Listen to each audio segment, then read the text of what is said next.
La première question, il fallait convertir 0,3 mm en micromètre. Dans le sens inverse tout à l'heure, le millimètre, c'est la millième partie du mètre, le micromètre, c'est la millionième partie. Autrement dit, le micromètre, c'est 1000 fois plus grand que le millimètre, ou le micromètre, c'est 1000 fois plus petit que le millimètre, ce qu'on a pu dire. Donc 1000 fois plus grand, un millimètre, c'est 1000 micromètres. Donc 0,3 mm, c'est, on multiplie 0,3 par 1000, ça fait 300 micromètres.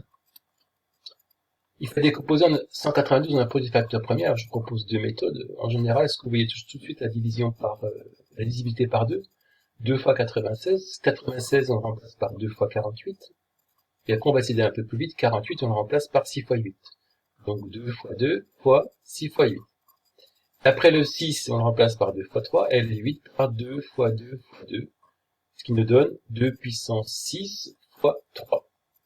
Alors, pour aller un peu plus vite, il faut voir que 192, c'est 3 fois 64, c'est divisé par 3. 3 fois 64. Et 64, c'est une puissance de 2.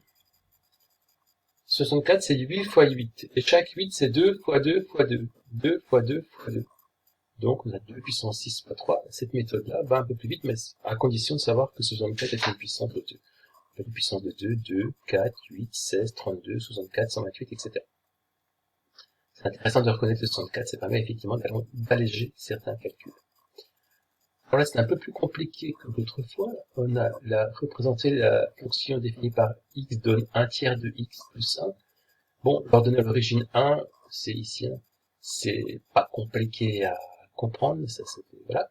Ce qui est un peu plus compliqué à comprendre, c'est le coefficient directeur 1 tiers. Alors, coefficient directeur, ça va être 1 tiers, ça veut dire que si j'avance de 1, je monte de 1 tiers. 1 tiers, c'est très difficile à représenter. Donc, on va multiplier tout ça par 3. Si j'avance de 3, je monte de 1 tiers fois 3, et 1 tiers fois 3, ça fait 1. J'avance de 3, je monte de 1. Et toujours pareil, une petite vérification, si je remplace x par 3, 1 tiers fois 3, ça fait 1, plus 1, ça fait 2. Je remplace x par 3, ça fait bien 2. Et si je remplace x par 0, ça fait bien 1. Dernière question, multiplier par 2, c'est augmenter de combien de pourcents? Par 2, c'est 200%. C'est pas 2%, 2% c'est 0,02, 2 c'est 200%.